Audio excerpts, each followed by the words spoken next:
โอ้กันแบบนี้แล้วค่อยซื้อในตลาดนะมากนี่แหละพี่น้องอันนี้พริกที่เราอันนั้นมานี่นะเราปลูกว่าซั่นซะเราให้เอาแนวมันมาปลูกน้ำนี่นะใบบ่ได้หน่วยมันพี่น้องมันเผ็ดมันสิแซ่บเฮาจับไปไทยมันก็แช่ไปฮ้อนหัดมันแซ่บเป็นฮ้อนที่แม่นไปได้เฮือนชานบ้านช่องมันย่าหัวแล้วบ่เพิ่นเปลี่ยนเป็นสีย่าแหละไงมันหัวเท่าแต่วางดังไผกี่พุ่นไฟน่ะอูดเนาะแม่นมันเวลามันดอกไว้ไอไผถึงได้สัตว์มีแต่ไฟเชอร่านี่แล้วบัดนี้พี่น้องเอ้ยเนาะแล้วคออย่างเดียวนั่นแหละไฟเชอร่าแหละโดยมันมีตัวอันนึงเพิ่นว่านะยังอันนึงได้อีกอันนึงมันหุงมันแจ้งกลางคืนก็ก้มมาแลอันยาก็น้อยก็ได้ขึ้นก็งมอยู่บ่โดยเดี๋ยวนี้คักเล็กก็น้อย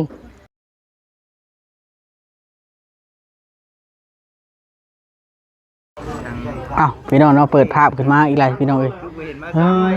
จังใดกะสบายดีอีกเทื่อนึงเด้อพี่น้องสบายดีมื้อนี้เบาลี่ก็อยู่ที่เฮือนของหลายๆท่าคนนั่นแหละพี่น้องเนาะเฮือนหนุ่มโอยเฮือนน้องแต้เฮือนเฒ่าแก้วเฮือนชาวเทืองเฮือนเฒ่าปันเนาะ1 2 3 4 5พอดี5เฮือนเลยเบาลี่อยู่ในตอนนี้เนาะเพราะว่ายูทูบเบอร์หลายๆท่านหลายๆคนเพิ่นเข้ามาพร้อมเพียงเฮียงหน้ากันอยู่นี่เบิดพี่น้องเนาะจังใดก็เพิ่นก็มาพร้อมเพียงเฮียงหน้ากันเบิดแล้วดิแนวใดเฮาก็ต้องได้อันนั้นเนาะได้อันมาถ่ายทำอยู่นี่มื้ออื่นว่าสิไปเยี่ยมสบายตั้งแต่เช้าพี่น้องตอนเช้าเนาะมื้อนี้คืนนี่นะตัวเฮาเห็นเราออกมาแล้วเฮาก็ดีใจแล้วเด้เราก็ชมอุบูรณ์ตุ้ยพี่ดีงามเฮาก็เลยสิไปเยี่ยมไปยามแล้วแต่ว่ามื้อนี้มันค่ำค่อยลงแรงแล้วเฮาก็สิถ่ายอยู่นี่แล้วก็สิได้กลับเนาะพี่น้องเนาะไปพี่น้องไปเบิ่งน้ำกันเดี๋ยวเบาลิเบิ่งนะก่อนพี่น้องเบิ่งโมงก่อนมันจักโมงแล้วเด้อันนี้พี่น้องเอ้ยเนาะมันจักโมงเลยมัน3-4 โมงแล้วได้นี่พี่น้องเอ้ยมันก็ถือว่าค่อยค่ำลงแรงกับว่าได้พี่น้องเอ้ยเนาะถือว่าค่อยค่ำลงแรงแล้วเนาะเดี๋ยวเบิ่งเบาลิสิเบิ่งแผนที่มองยามก่อนพี่น้องเอ้ยเนาะทีเถอะ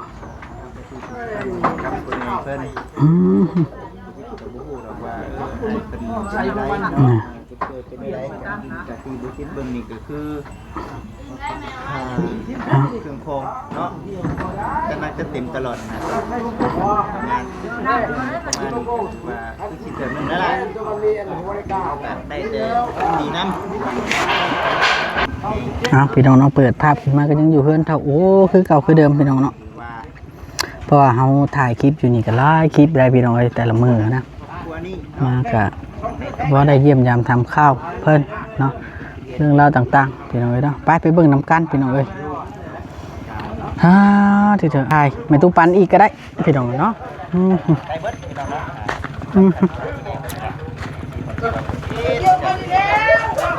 โอ้โหพี่ลึกแท้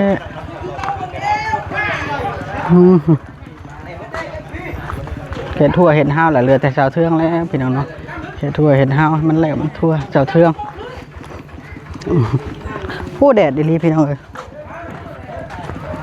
ทั่วติดกันเถาปันจักไปใช้พี่น้องจักไปยัง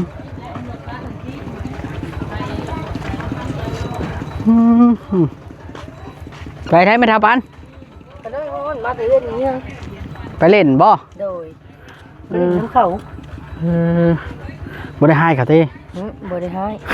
ขน้อยไปกันนั่งมึงกินมากินข้าวตับตำมึงคุ้งมือเท่าขน้อยไปบ่ยัก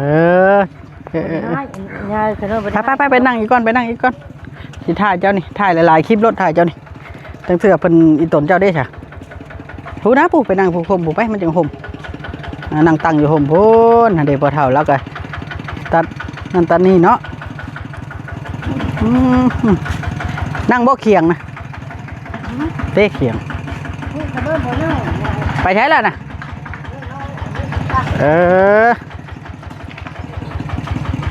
เราบนนั่งเคียงนะพี่น้องเลยเนาะโอ้มันแปลนแล้วมันเป็นตานั่งไหนอยู่ใส่กันได้เท่าเอ้ย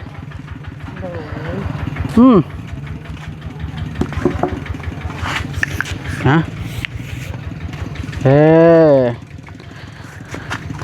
ฮอนอากาศเนาะ3 โมง 4 โมงเลยก็ฮอนเนาะติดขน้อยติดบ่เป็นขออนุญาตเด้อโดยบ่ให้ที่นี่บ่ติดไม้ที่ก็ให้ว่านักไม้บ่ได้บ่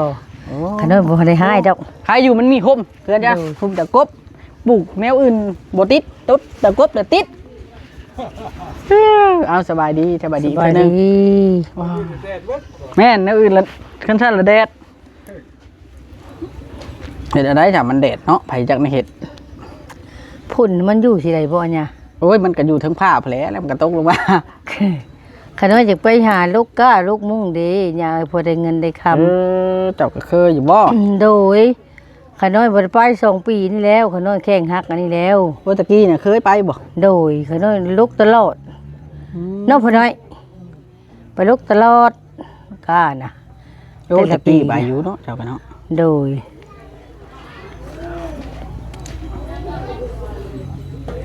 อืม ขน้อยกวาดแต่ดึกๆผู้เช้านี่เพิ่นกวาดโต๊ะอีกบัดนี้ แบบว่าช่วยกันกวาดบ่ โดยพวกขน้อยคืออันเพื่อนแห่งลูกตะเดึกและย่วงน้ำย่วงใน โอ้เรามักดุกดึกบ่ โดยขน้อยอันชายน้อยๆนึงขน้อยพวกขน้อยปุ๊กขน้อยจังตื่น เจ้าตื่นสายกว่าเรา โดยมาเลยตื่นมาเพื่อนนึ่งข้าวสุกเลยมาทุกเล่นเนาะว่าข้าวอ่ะ โอ้เจ้าต้องตื่นหนึ่งเข่าเด้อวันนี้ โด เด้อย ให้ผัวหนึ่งเข่าขะล้ำได้เพิ่นเนาะ บ่ขน้อยกับบ่ฮู้หยังเอ้ย บ่ฮู้บ่ โดย แต่เก่ามีแต่เราบ่หนึ่ง แต่ก็มีแต่เพิ่นหนึ่ง เอาเลย ขน้อยจะบ่ได้ชูหนึ่งปานใด เอ้ยแม่เฒ่าเอ้ย แต่คันขน้อยแข้งบ่ฮักขาบ่คุ้นเจอขน้อยกูมือหนึ่งข้าว โอ้ตะกี้น่ะนึง โดย ตั้งแต่แข่งบ่ฮักผู้หนึงเนาะ โดย แล้ เดี๋ยว ว่า นี้ขน้อยแข้งฮักเด็กขน้อยบ่ได้สู้ลูกปานใด งามแดงงาม มี ห แต่ ยัง เพื่อนลูก งามแดงงามหยังเจ้าก็หนึ่งไปเฮ็ดได้ซะเฮาปิดผัวเมียกัน เพลงดีได้อันยาเอ้ย แพงผัวนะ โดย อันกระเจ้าอันบ่าวเซนเพิ่นชื่อขนมหวานให้ขน้อย กินบ่ โดยขน้อยกินอันหนึงจงไว้ให้เพื่อนแน่ เจะแพงผัว โดยแบ่งให้น้องแต่กินน้ำกับน้องบ่อยกินน้ แบ่ง ำ กัน คนละสิ้น อยู่ใกล้กันเนาะอยู่ใก แต่ ล้กั บ้านนี้แหละ ก็แบ่งกัน เรือก็หั่นเลยขน้อยจงไว้ให้ผัวขน้อยขน้อยก็ได้กินอันหนึง ขนมผู้ใดชื่อให้ขน้อยก็แบ่งไว้ให้ผัวแน่ให้ลูกหลานน้ำมันนี่กินน้ อืม ำเถื่อเพิ่นมาแต่เวียกแต่งานผัดมื้อนั้นก็บ่าวเวียงซื้อขนมให้มื้อนั้นก็ถุงหนึงเพิ่นซื้อให้ นั่นแหละเพิ่นก็อันนั้นแหละมันแต่ละคนน่ะ บ่าวบดก็ไม่เท่าเอ้ยว่าเฮาบ่มีเงินช่วงนี้อันยายค่อยบ่มีเงินว่ะ เปิดว่าตรงๆรถเนาะ เพิ่นว่าตรงๆเลยบ่าวบดน่ะคันเพิ่นว่าเพิ่นบ่มีแล้วเพิ่นบ่มีแล้วได้เพิ่นเว้าเว้าตรงกันกับเจ้าบ่ดีเอ้ย คือกันบอกกับข่อย โดย เอออ้ายข่อยเด้ บ่อันเบาเชียงค่ะกระตูอ้ายกุ๊กจะบ่เบาดี บ่เวียงชะบ่ช่างเวียงนะบ่ โดย แม่น เฉพาะเพื่อนนั่นเนาะแบบคือเพื่อนเป็นผู้ใหญ่เนาะกันที่ว่าแล้วกันเนาะบ่ดี แม่นเราเป็นผู้ใหญ่กว่าข่อย แต่ก็นั่นเบาสร้างเวียงนะเฮาก็ยังสบายดีเบาเวียงว่ะสบายดีถึงเพื่อนได้ก็น้อยนะสบายดีมีตู้เพิ่นว่ะว่าแต่ทีมงานทุกเจ้านะเฮาสบายดีคู่คนพวกมาเฮ็ดเทือนน่ะ ขน้อยก็ว่าสิลงวัดมื้อนี้หาญาเอ้ย เราบ่ได้ลงบ่ ผัวขน้อยก็ลงคือกันขน้อยก็ลงคือกันลงวัดอันนี้แล้วลงวัดคุณพ่อคุณแม่ขน้อยนี่แล้ว ลงตามบ้านตามเมืองพะนะ โดย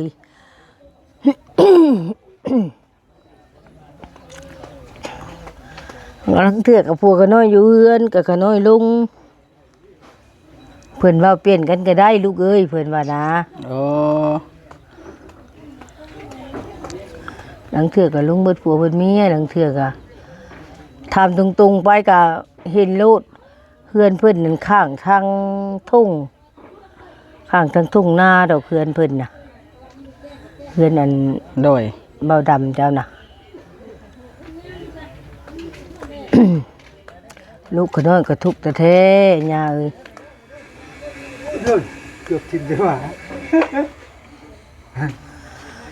ไม่เห็น อีเวนด้าเฮาใครเน้นน่ะบ่ดีเพิ่นจื้อได้บัดนี้เข้ามา ยาเฮาแล้วเนาะ เพิ่นย่าเฮาแล้ว เดี๋ยวมื้อหน้าข่อยสิเข้ามาทายเจ้าอีกให้มาละน้อยลึง โดย คันมาน้อยลึงก็แล้วกันมันก็ยาเฮาดอก เบาคำกับอันเบาคำกับเพิ่น มา ซื้อขนมให้ขน้อยหวานถุงนึง เพิ่น ห ก็ วาน ทายคือกันบ่ โดย นี่หลายยามเพิ่นให้ซำได้เฮาก็ดีใจ โดย ไม่เท่าบ่แม่นว่าเฮาได้น้อยกว่าหมู่แล้วเฮาสิให้บ่แม่นได้เฮาบ่ให้ได้ ขน้อยบ่ได้ให้ น้อยก็ ไป บุญเฮาซำนั้นหลายก็บุญเฮาซำนั้น ขน้อยบ่ได้เว้าหยังให้ไปแล้ว เจ้าล่ะ ข บ่ น้อยลาบแล้วย่าเอ้ย แม่นเฮาต้อง โดย เราต้อง กับบ้านกับเมืองให้ถึง โดย ต้องปรองดองกันเทื่อเฮาซอยเพิ่นเทื่อเพิ่นซอยเฮาบ้านเมือง ขน้อยย่าแล้วเดี๋ยวนี้เว้า โดยดี ให้ผู้นั้นให้ผู้นี้ขน้อยย่าแล้ว โดยดีแล้วสิ่งใด ชุมไผนี่เฮ้ยชุมไผ สิ่ นี่ งใดมันแล้วไปแล้วก็ให้มันแล้วไปเริ่มต้นใหม่มันมีแต่สิ่งดีๆบัดนี้เนาะแม่เฒ่าเนาะ โดย เนาะยายเนาะ โดย เอิ้นยายแล้วบ่คักบ่ เอิ้นยายก็ได้ ดีอยู่ไทยเขาเอิ้นว่าคุณยายคุณตาเขาเอิ้นว่าหั่นนะ ชุมไผก็เฮ้ยที่นู่นข้ามถึง เอา โน่ อน ยู่ จะ ลาว แก้ ก็เอิ้นคือเพิ่นเอิ้นคุณ ตาไปยายอะ แม่นเขาสิเอิ้นกันจังซั่นโอ้ยอากาศนี่ร้อนบ่ยาบ่เซาเนาะ โดย โอ้มักพริกเขียวบ่เจ้าน่ะ โดย หลายเนาะ เอามาปลูก ถ้า กันเนี่ย ถ้า เดี๋ยว พูด ค่อย ก็หลายไง ข่อยเฮ็ดหัวชวนก็เด้อก็สิมาเอาน้ำ โดยมาเอาลูกนะเนี่ย พอได้กินอยู่ได้ข้างอยู่ได้พริกเขียวกันเนาะ เอ้า ไว้ตำแจ่วซีฟู้ดน่ะนะ ก็บ่มีแนวนี้ยาย เพราะไง ทั้งตึงหัวก็ ดีกว่าชื่อเพิ่นเนาะ เป็นมากซ้ำว่าขออนุญาตนำมาญาจับในมือนี่ โอ้หมากมันคักบ่ โดยแบบมันสั้นๆมันกำเพชรได้ยาย ข่อยคักไปนั่นแล้วมันยังใส่หน่อยหน่วย เรื่องนี้มามันตัวนี้ พิษให้เพิ่นเบิ่งเลย เดี๋ยวปิดมันไปให้มันแก่น่ะ โอ้พี่แทนบึ้ง เออโอ้กันแบบนี้แหละข่อยซื้อในตลาดนะมากนี่แหละพี่น้องอันนี้เอาพริกที่เราอันนั้นมานี่นะเราปลูกว่าซั่นซะเราให้เอาแนวมันมาปลูกน้ำนี่นะใบบ่ได้หน่วยมันพี่น้องมันเผ็ดมันสิแซ่บเอาจับไปไทยมันก็แช่ไปฮ้อนหัด มันแสบมันฮ้อนอยู่ที่ แม่นไปได้เฮือนชานบ้านช่องมันยาหัวแล้วบ่เพิ่นเปลี่ยน โด เป็นสี ยย่าแหละยาย มันหัวเท่าแต่วางดังไฟกี่พุ่นไฟน่ะอูดเนาะ แม่น มันเวลามันดอกไว้ ไอไผถึงได้สัตว์ มีแต่ไฟเชอร่านี่แหล้วบัดนี้พี่น้องเอ้ยเนาะแล้วขออย่างเดียวนั่นแหละไฟเชอร่าแหละไม่ โด เท่าย โดย มันมีตัวอันนึงเพิ่นว่านะยังอันนึงอยากได้อีกอันนึงให้มันหุงมันแจ้ง กลางคืนก็ก้มมาแลอันยาขน้อยก็ได้ ขึ้นกับงมอยู่บ่ โดย อืม เดี๋ยวนี้คักเล็กขน้อยคันมือได้ฝนตกพากันทุบแล้วก็ผัว เอ้าเป็นไงล่ะ ลุกมานอนในตู้นี่แล้ว ลงนอนในตู้มันฮ้อนบ่ โดย ฮ้อนเด้อ ทั้งเฮือนมันฮ้อนอันยา แม่นแล้วยามนี่ฮ้อนได้ จะได้แก้เสือถิ่มได้เหมือนว่า แกรถนี่แหละพี่น้องเนาะแต่เห็ดเราเสียหญ้าเสียหยังแล้วมันอากาศร้อนแล้วก็เลยแก้เชื้อแต่ว่าไม่ทับปันนี่แก้เชื้อบ่ได้ได้เจ้า โดย ผู้หญิงแก้บ่ได้แก้ได้แต่ผู้ชาย บ่ได้แก้ดอกอันยาขน้อยบ่ได้ แม่ แก้ นดีเถอะดีละเอาได้ที่มันบ่คักบ่แน่เฮาก็เปลี่ยนแปลงเฮาเองมันก็ดีต่อเฮาเองไผก็ฮักก็แพง โดย เด้เด็กน้อยก็ใช้ง่ายเฮาอยากใช้เด็กน้อยมันก็ง่ายเนาะไม่ทับปัน โดยอันขน้อยซื้อบ่ได้สู้ใช้เขาดอกปัญญาเอ้ย บ่แล้วยามเฮาเจ็บเฮาเป็นพู้นแล้วเฮาเฒ่าแก่แนวโฮมไปเลยเด้แล้วก็ต้องหักแพงกับเด็กน้อย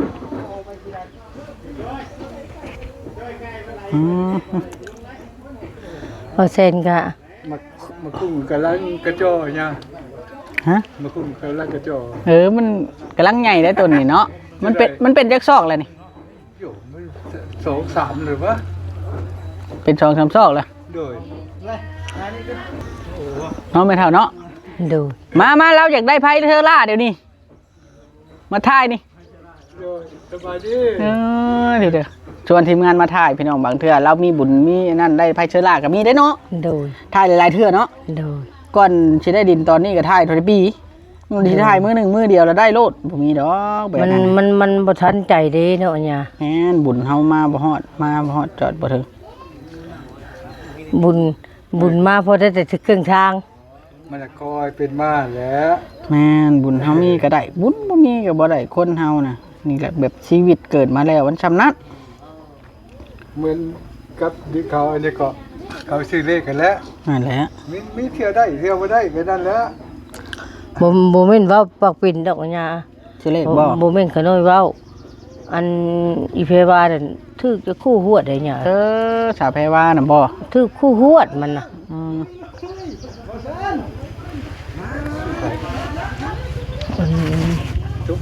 โอ้นางตุ๊กมาแล้ว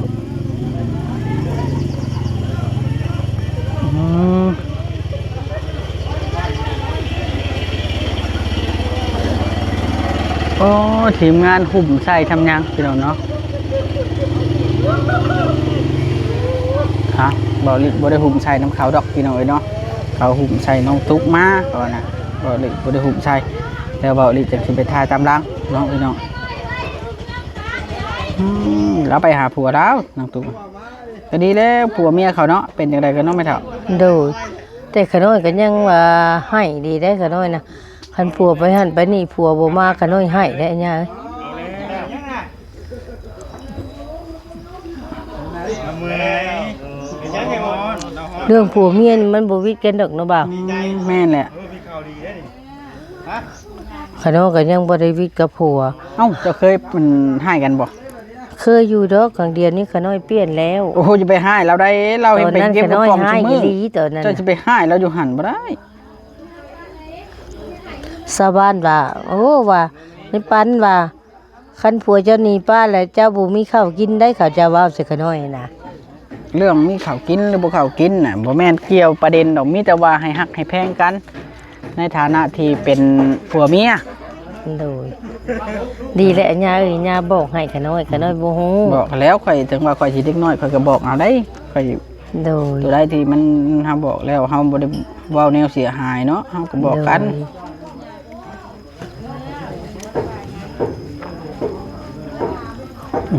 ผักบง คนหลายเลยนี่เนาะ ลายเลยลายคู่มือบ่าว หลายก็มือบ่ โดยบ่แม่นขน้อยเว้าใส่เขาดอกลายคู่มือ มือโอ้ดีแล้วมีคนหลายจะบ่เหงา อือ แต่เจ้าก็บ่เหงามันหลายคนเด้ อันบ่าวบดก็เข้ามาถ่ายขน้อยอยู่เมื่อวานนี้ เพิ่นมาเล่นน้ำอยู่เนาะ โดยเพิ่นว่าไม่จู้เฮาสิเมื่อแหละเพิ่นว่าอันจนค่ำเพิ่นได้เพิ่นจังได้เมื่อเมื่อวานนี้ จนข้ามพุ โดย เอาเลย เบาเล่าก็เข้ามาอยู่มื้อกลางคืนเมื่อคืน เออ เพิ่นเข้า แต่ มา ละคน ถ่าย ก็เข้ามาเยี่ยมยามทำข้าวอยู่ โดย เข้ามาทั้งเมียเพิ่น ดีแล้วมีผู้เข้ามาทายเยี่ยมยามทำข้าวทำบ่ได้หยังก็เพราะได้กำลังใจใครกว่าบ่มีผู้ทาย โดย เนาะไม่เท่า ดีกว่า อันบ่มีผู้ทักทายจักดีหลายก็แสดงว่าหมู่บ่อยากเว้าน้ำเฮาแล้ว โดยแม่นความมันยาแหละย่าขน้อยก็บ่เที่ยงดอก แม่นบ่ โดย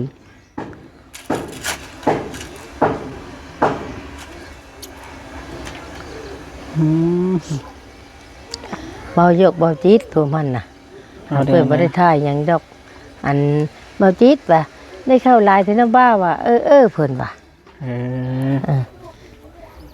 เมียเพิ่นว่าซื้อมาให้น้องเต้มีตู้เอ้ยเพิ่นว่า เด้ผู้รักผู้ใหญ่ให้ซื้อมาเด้เพิ่นก็ทำตามหน้าที่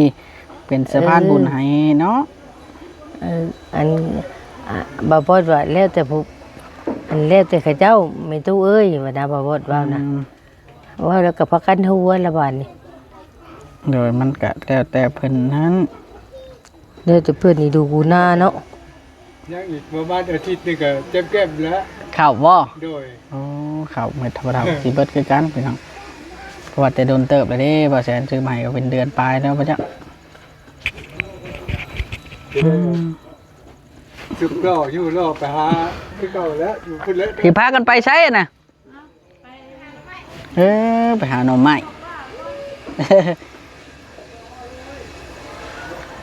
ข้าวน้ำสามปลามันก็ขั้นชื่อมันก็ราคาก็โอ้ยค่อนข้างจะสูงเด้ชั่วมือนี่นะเนาะ ดู 5-6-7 แสนมันคนเฮาประชาเก็บกระป๋องมันก็สิมีได้ซ้ายพี่น้องเอ้ยเว้าเรื่องสงสารภัยทุกข์ยากลำบากเบาลิก็สงสารเพิ่นนั่นแหละแต่ว่าก็ขึ้นกับผู้รักผู้ใหญ่ว่าสิซอยหรือบ่ คันผู้รักผู้ใหญ่ซอยมาซอยคันผู้รักผู้ใหญ่บ่ซอยแล้วก็บ่ได้มาซอยหั้นนะแต่ว่าเฮาถ่ายยามเฮาถ่ายเฮาก็ถ่ายนำเสนอไปให้ครบทุกด้าน ก็คือเฮามาอยู่นี่เฮาก็ถ่ายให้มันครบแบบว่าถ่ายตู้ปันแน่ชาวแต่แน่ถ่ายอันนุ่มโอแน่นะพี่น้องให้มันครบทุกด้านทุกแบบว่าซั่นซะสิว่าถ่ายแต่ผู้หนึ่งผู้เดียวมันก็บ่คักเนาะให้เห็นครบว่าในสภาพแวดล้อมสถานที่ใดสถานที่หนึงว่ามีภายในนะเฮาก็ถ่ายให้เบิ่งพี่น้องเนาะเข้าใจในกันตัวนั้นคือเก่าที่เธออากาศค่อนข้างจะร้อนได้พี่น้องเลยร้อนแบบนั้นเนาะไม่เท่าเอ้าไม่เท่าโอเคเดี๋ยวค่อยสิได้จบคลิปก่อนให้เจ้าอยู่ดีไม่แห้งเด้อบัดนี้เด้อถูกเลยเจ้าโชคดีโชคมานร่ำรวยจังใดก็ได้สบายดีโอเคพี่น้องโอเค